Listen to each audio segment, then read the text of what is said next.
అందరికి నమస్తే. నేను మీ భారతీయుడు కోట శ్యామ్ కుమార్.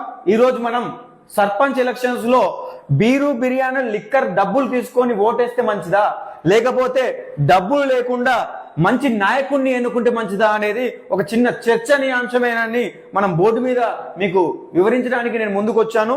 ఒకవేళ బీరు బిర్యానీ లిక్కరు డబ్బులతో మనం ఓటేసాం అనుకోండి, మనకెంత వస్తున్నాయి?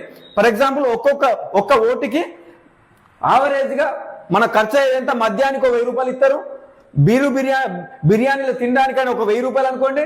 ఒక ఓటుకు డబ్బులు ఎంత ఇస్తారు? ఆవరేజ్గా 1000 నుంచి 2000 వేసుకున్నా కూడా 2000 రూపాయలు వేసుకోండి. అంటే ఒక్కో ఓటుకి 4000 రూపాయలు నీ మీద ఖర్చు చేస్తుంటాడు.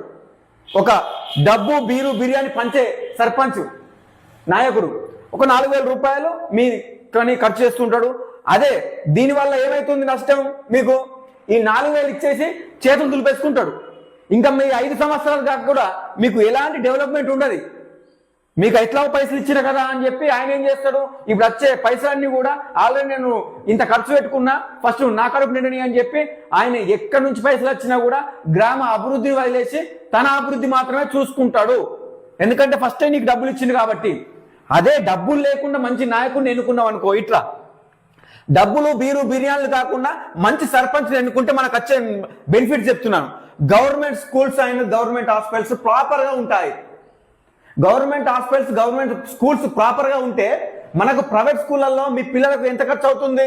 ఫర్ ఎగ్జాంపుల్ ఒక కుటుంబం తీసుకుందాం, 4 సభ్యులు గల ఒక కుటుంబాన్ని తీసుకుంటే సంవత్సరానికి స్కూల్ ఫీ వచ్చేసి ఒక 2 పిల్లలు ఉంటుంటే 20,000 వేసుకుందాం. స్కూల్ ఫీ తక్కువ 20,000 వేసుకుందాం.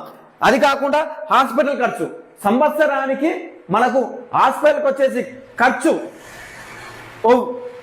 10,000 రూపాయలు వేసుకుందాం. కుటుంబం అంతని కలిపి బయట హాస్పిటల్ చూపించేది అది ఫ్రీ అవుతుంది, ఇది ఫ్రీ అవుతుంది. అంటే మీకు సంవత్సరానికి ఒక 30,000 రూపాయలు ఖర్చు అనేది గవర్నమెంట్ స్కూల్స్ పైన గవర్నమెంట్ హాస్పిటల్ మీద మనం సేవ్ చేసుకోవచ్చు. అంటే ఈ సర్పంచ్ కాలం ఎంతసేపు ఉంటుంది?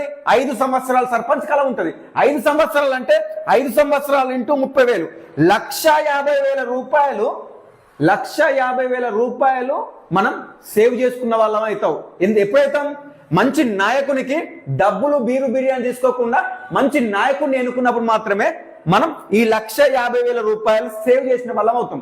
అదే కాకుండా మంచి నాయకుడిని ఎన్నుకోవడం వల్ల ప్లస్ పాయింట్స్ ఏంటంటే డ్రైనేజ్ సిస్టమ్ పర్ఫెక్ట్ గా ఉంటుంది, బస్ సౌకర్యం పర్ఫెక్ట్ గా ఉంటుంది, వీధి దీపాలు చౌరస్తలల్లా మంచి లైటింగ్ తోని ప్రాపర్ గా లీడర్ అనేవాడు మా గ్రామం గుడ్డిదైపోవద్దు, మంచిగా ఉండాలని లక్ష్యంతో పనిచేస్తారు. కాబట్టి వీధి దీపాలు పర్ఫెక్ట్ గా ఉంటాయి, రోడ్లు పర్ఫెక్ట్ గా ఉంటాయి.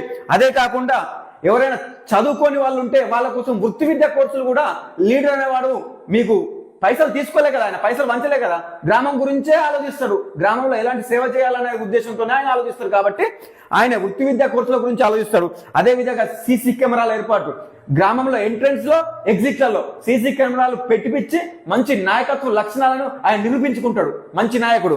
అదే విధంగా గవర్నమెంట్ నుంచి వచ్చే ప్రతి లబ్ధిని వృద్ధాప్య పింఛన్ కానీ, వితంతు పింఛన్ కానీ, రేషన్ బియ్యం కానీ, ఇంకేమైనా లబ్ధి ఉంటే ఇప్పుడు రైతులకు పడే సబ్సిడీస్ కానీ ప్రతిదీ కూడా ఆయన ఫైట్ చేస్తాడు. ఎప్పుడు చేస్తాడు? మీరు ఈ 4,000 గురించి ఆశించకుండా మంచి నాయకుని కోసం ఓటేస్తారు చూడు, అప్పుడు మంచి నాయకుడు అనేవాడు వచ్చి దాదాపుగా మీకు సంవత్సరానికి ఒక 50,000 రూపాయలు అంటే 5 సంవత్సరాలకు ఒక 2 లక్షల రూపాయలు మీకు సేవ్ చేస్తాడు. అదేవిధంగా మంచి వ్యక్తిత్వ వికాసాన్ని మీ పిల్లలకు అందిస్తాడు. కాబట్టి మీరేం చేయాలి? ఈ 4,000 రూపాయలను అనేది ఆశించకుండా నీతిగా నిజాయితీగా ఒక పేపర్ పట్టుకొని ఓ పేపర్ రాసుకోర్రి, మా గ్రామంలో కావాల్సిన ఇవి, మా ఇంటికి కావాల్సిన ఇవి, మీ బాధ్యత ఇది అని రాసుకొని పోయి ఇప్పుడు సర్పంచ్ గా పోటీ చేస్తున్న వాళ్ళకు ఇవ్వండి.